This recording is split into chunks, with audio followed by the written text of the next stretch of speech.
attimo di attenzione, per favore. Buono quel panino al gusto di genocidio?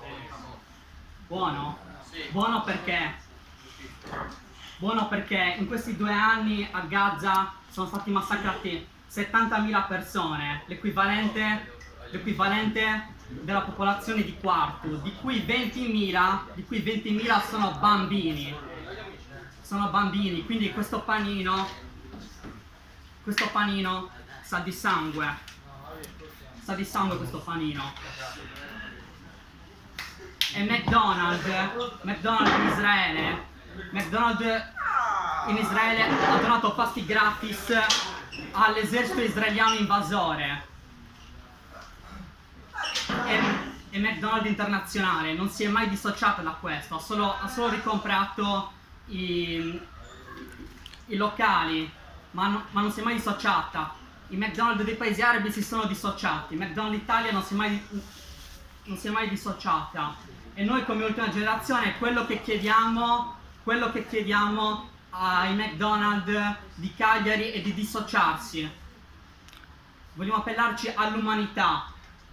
Ci appelliamo all'umanità di chi gestisce questo posto, se c'è. Ma io penso ci sia, per schierarsi pubblicamente, per condannare ciò che McDonald's ha fatto contro i civili palestinesi, di fatto, aiutando il genocidio. E senza contare, tra l'altro, il pollo che c'è lì, che viene da allevamenti intensivi. Questo che ho in mano è un foglio a 3. Qua ci stanno 2 polli in una gabbia di quest'area, di questa superficie che c'è qua. Quello che state mangiando è merda. E quindi quello che diciamo è McDonald's by the De Gastedo. Parla meglio però. Certo. Anche a Gaza c'erano bambini. Sì, però parlate tranquillamente senza parlare male.